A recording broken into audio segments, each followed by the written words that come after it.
प्यार व्यार कुछ नहीं होता। ये एक बहुत बड़ा ट्रैप है। इच्छा की पूर्ति हुई तो लोभ बढ़ेगा, इच्छा की पूर्ति नहीं हुई तो क्रोध आएगा। Hare Krishna. Bhagavad Gita as it is में आप सबका स्वागत है। बहुत ही ज़बरदस्त टॉपिक लेके आए हम। सबको गुस्सा आता है, गुस्से को कैसे हैंडल करें समझ में नहीं आता है। आज हम देखते हैं, हम संसार को कंट्रोल करना चाहते हैं, संसार को मैनेज करना चाहते हैं, लेकिन ये जो हमको मिला है ये कैसे कंट्रोल होगा, ये कैसे मैनेज होगा, इसके बारे में भगवद गीता में ही हमको जानने मिलेगा। क्यों? क्योंकि भगवद गीता जो है वो एक मैनुअल है, लाइफ मैनुअल। जैसे हम एक टीवी खरीदते हैं, उसके साथ एक मैनुअल आता है उस टीवी को कैसे यूज़ करना है, ठीक वैसे ही ये भगवान ने बनाया तो इसके साथ एक मैनुअल दिया है कि इसको कैसे यूज़ करना है, ये सिस्टम काम कैसे करता है ना। कोई व्यक्ति कह सकता है कि भगवद गीता तो खाली हिंदुओं के लिए है। नहीं, जो इस सिस्टम को अच्छे से यूज़ करना चाहता है उसके लिए भगवद गीता है। जो टीवी को अच्छे से यूज़ करना चाहता है उसके लिए वो मैनुअल है। वो मैनुअल हिंदू, मुस्लिम, क्रिश्चियन उनके लिए नहीं है, सबके लिए है जो टीवी को यूज़ करना चाहता है। ठीक वैसे ही जो इसको यूज़ करना चाहता है सबके लिए भगवद गीता है। भगवान बहुत सुंदर बताते हैं। लोग कहते हैं ना कि हमको प्यार हो गया है, प्यार व्यार कुछ नहीं होता। अच्छा, तो लोग कहते हैं तो फिर मेरे को वही लड़का क्यों चाहिए। लड़की भी बोलती है तो फिर मेरे को वही लड़का क्यों चाहिए, है ना, बोलते हैं क्यों चाहिए। आज हम समझेंगे, जानेंगे। प्यार इतनी सस्ती चीज़ नहीं है कि तुमको आसानी से मिल जाएगी। प्यार के लिए जलना पड़ता है, सेक्रीफाइस करना पड़ता है। बहुत कीमती चीज़ है, बहुत ऊंची चीज़ है।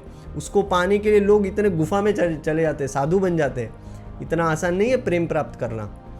तो ये है क्या जिसको हम प्रेम कहते हैं, आइए हम समझते हैं। भगवान बता रहे हैं, ध्यायते विषयम पुंसा। जैसे ही हमारा विषय के प्रति ध्यान जाता है, संगस्तेषु उपजायते, उस विषय के प्रति संग करने की इच्छा प्रकट होती है। संगत संजायते कामात, जैसे ही संग करते हैं तो काम का जन्म होता है। कामात क्रोधाभिजायते, काम की पूर्ति नहीं होती तो क्रोध आता है।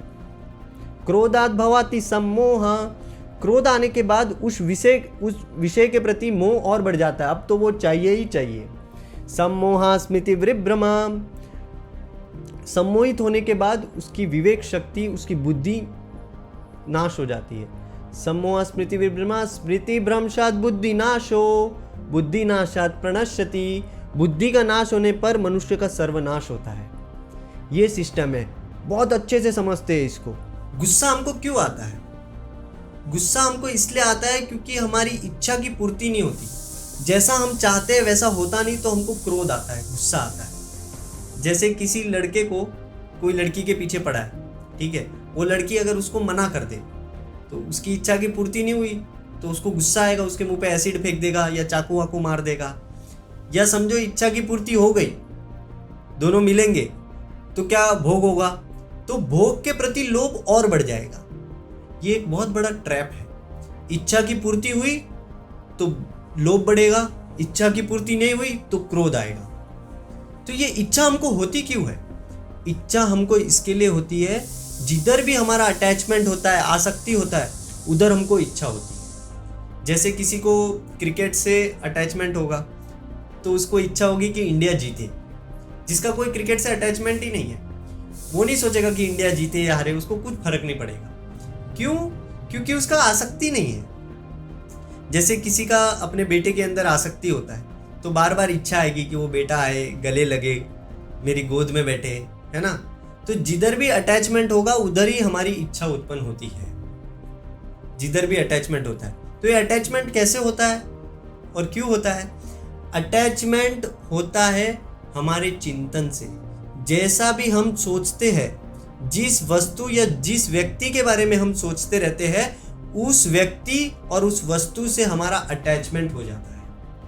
हाँ, जिसको हम प्यार व्यार कहते हैं ना कि मेरे को इससे बहुत प्यार है। कुछ प्यार व्यार नहीं होता है। क्या होता है, उस व्यक्ति के बारे में हमने इतना सोच लिया है ना, चाहे नेगेटिव या पॉजिटिव, जिस चीज या जिस व्यक्ति के बारे में हम सोचते हैं उससे हमारा अटैचमेंट बढ़ जाता है।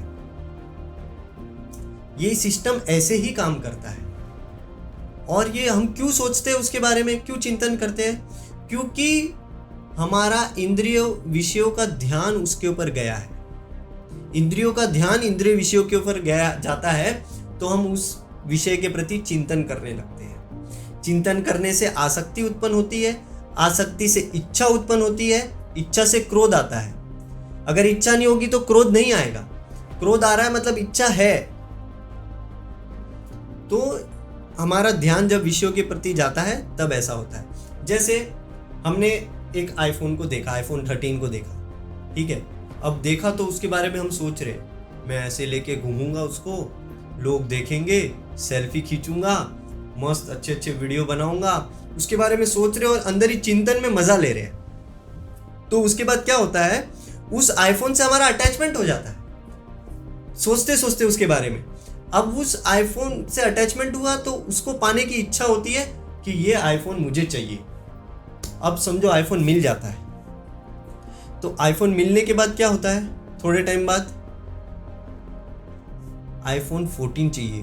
भोग के प्रति लोभ और बढ़ गया। पहले आईफोन 13 था, अब ये फोन नहीं चाहिए, अब नया फोन चाहिए। क्यों? क्योंकि अभी सुख उधर लग रहा है उसको। ये व्यक्ति, हर व्यक्ति सुख की तलाश में है। वही भगवान कह रहे, क्रोधात भवाति सम्मोह। सम्मोह मतलब भगवान की जो सम्मोहन शक्ति है ना, इतनी खतरनाक है, पूरे संसार को मोहित की हुई है। एक कीड़ा भी कीचड़ की तरफ भागता है, तुम उसको कीचड़ से बाहर निकालोगे ना, वो वापस कीचड़ की तरफ ही जाता है। क्यों? वो कीड़ा ऐसा सोचता है इस कीचड़ में सुख है। ठीक वैसे ही हमने बार बार अपनी बुद्धि को बोला है कि इस संसार में सुख है, इसलिए बार बार हमारी विषयों की तरफ जाती है इंद्रियां, और हमारी भोग करने की इच्छा होती है, और इच्छा पूरी नहीं होती तो क्रोध आता है, और पूरी होती है तो लोभ बढ़ता है। सम्मोह। अभी आईफोन 13 नहीं, अभी आईफोन 14 चाहिए। आईफोन 14 भी मिल गया, फिर थोड़े दिन बाद आईफोन 15 चाहिए। क्यों? पहले तो तुमने ये जब मोबाइल लिया था तो पहले तो इस मोबाइल में तुमने सुख माना था, अब फिर दूसरा क्यों चाहिए? ये मोबाइल में है ना सुख। बस ये हमने खाली ऐसा भ्रमवश मान रखा है कि इसमें सुख है, जैसे कीड़े ने उस कीचड़ में सुख मान रखा है कि इस कीचड़ में सुख है। इसकी वजह से हम इस संसार में बार बार फंसते रहते हैं और इस संसार का चिंतन करते रहते हैं और दुखी होते रहते हैं। क्रोधात भवाति सम्मोह, सम्मोहित हो जाते हैं कि संसार में सुख है। फिर सम्मोह स्मृति विभ्रमा, विवेक शक्ति का नाश हो जाता है। विवेक शक्ति का नाश होने से मनुष्य का सर्वनाश हो जाता है। बुद्धि नाशात प्रणश्यति। तो क्या करे, क्या करना चाहिए, इसका क्या उपाय है? बहुत ही सुंदर उपाय है। Same system. हमने बार बार अपने आप को बोला है कि संसार में सुख है, अभी हमको क्या करना है, अपने आप को ये बोलना है कि भक्ति में सुख है। भक्ति में सुख है, भक्तों के संग में आनंद है। जब हम अपने मन को, बुद्धि को बार बार ये बोलेंगे, तब हम क्या करेंगे, मंदिर जाएंगे और सोचेंगे कि इधर हमको आनंद मिलेगा, इधर हमको सुख मिलेगा। ऐसा करने से क्या होगा, भगवान का चिंतन होगा, मंदिर का चिंतन होगा, भक्तों का चिंतन होगा। जब भगवान का चिंतन होगा तो भगवान से आसक्ति होगा, और जब भगवान से आसक्ति होगा तो भगवान को पाने की इच्छा प्रकट होगी कि मुझे भगवान चाहिए। हाँ, जब इच्छा प्रकट होगी तो कुछ भी क्रोध या लोभ आएगा वो शुद्ध होगा। जैसे भगवान श्री कृष्ण अर्जुन को कह रहे हैं, मार, सबको मार, भीष्म को मार, द्रोणाचार्य को मार, क्रोध दिखा। क्यों? मेरे लिए दिखा। भगवान ने अगर कुछ चीज क्रोध लोभ ये सब दिया है, इच्छा दी है, तो इसका सही उपयोग भी हो सकता है।